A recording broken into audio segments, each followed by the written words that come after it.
आज के इस वीडियो में डाइपोल के वजह से मैग्नेटिक पोटेंशियल मैं बताने जा रहा हूँ। मेरा पॉइंट हो गया मैग्नेटिक पोटेंशियल। मैग्नेटिक पोटेंशियल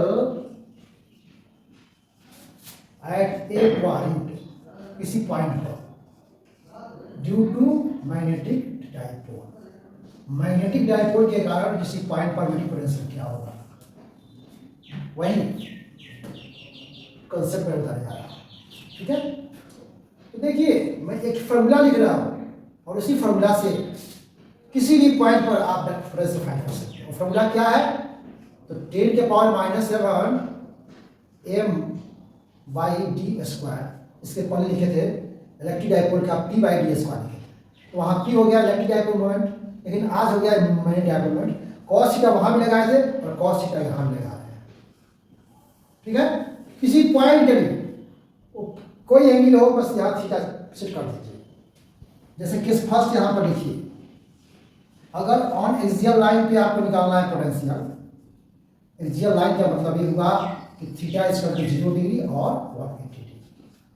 तो कुछ नहीं करना है कि एक्सियल लाइन पर यहाँ पर cos 0 कितना हो जाएगा, 1 हो जाएगा, और 1 इंटू m तो सीधे हो जाएगा 10 के पावर -7 हो गया, m/d² हो जाएगा। केस 2 में आइए, ऑन इक्वाटोरियल लाइन पे। इक्वाटोरियल लाइन का मतलब ये हुआ कि theta is equal to 90 degree हो जाएगा। 90 का मतलब cos 90 सेट कीजिएगा, cos 90 0 हो जाता है, 0 समथिंग 0 हो जाएगा, मतलब इक्वाटोरियल हो जाएगा 0 हो जाएगा। और एनी वेयर जहाँ होगा, एनी वेयर मतलब किसी भी एंगल पर यहाँ पर फॉर्मूला होगा। अब तो टोटल पोटेंशियल कहीं फाइंड कर सकते हैं किसी पॉइंट पर।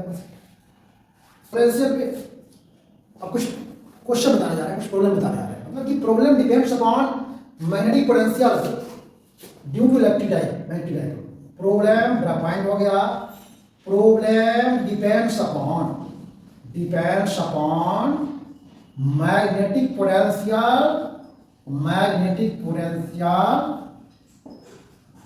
Due to magnetic dipole.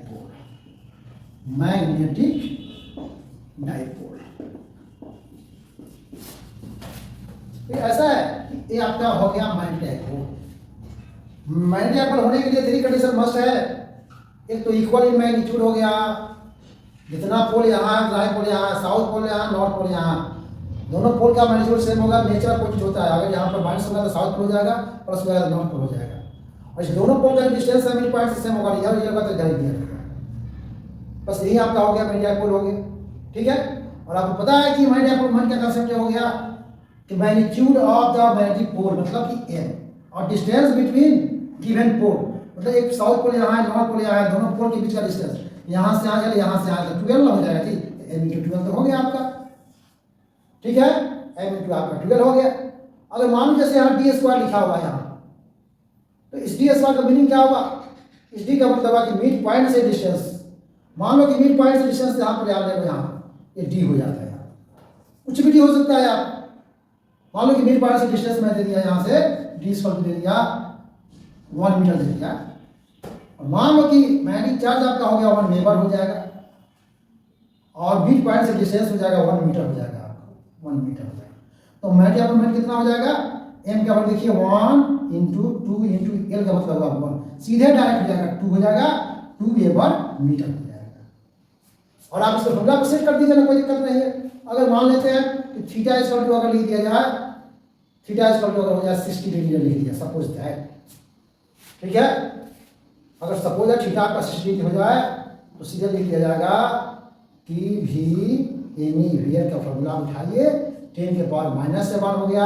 अभी आप m निकाले हैं ना, यहाँ पे अभी आप m निकाले हैं, यहाँ पे यहाँ q का वैल्यू लिखा हुआ, सीधे यहाँ 2 इंटू अगर d का वैल्यू डिस्टेंस में मान लिया जाए कि डिस्टेंस में दे दी 1 मीटर देता है डिस्टेंस, तो सीधे हो जाएगा 2 इंटू यहाँ लिखा हुआ m इंटू cos थीटा। तो सीधे m आप कितना निकाले हैं, m आप निकाले हैं 2 निकाले हैं, 2 लिखा गया, और cos थीटा 60, cos 60 का वैल्यू 1/2 दिया, 1/2 लिखा गया, और डिस्टेंस लिखा हुआ है मिड पॉइंट से यहाँ 1 मीटर, 1 के स्क्वायर 1 लिखा गया। तो यहाँ सब 2 × 1 कैंसिल कर दीजिए, तो 10 के पावर 7 हो जाएगा, और एनी वेयर वोल्ट हो जाए, सीधे वोल्ट हो जाएगा। ठीक है, आपका आंसर है।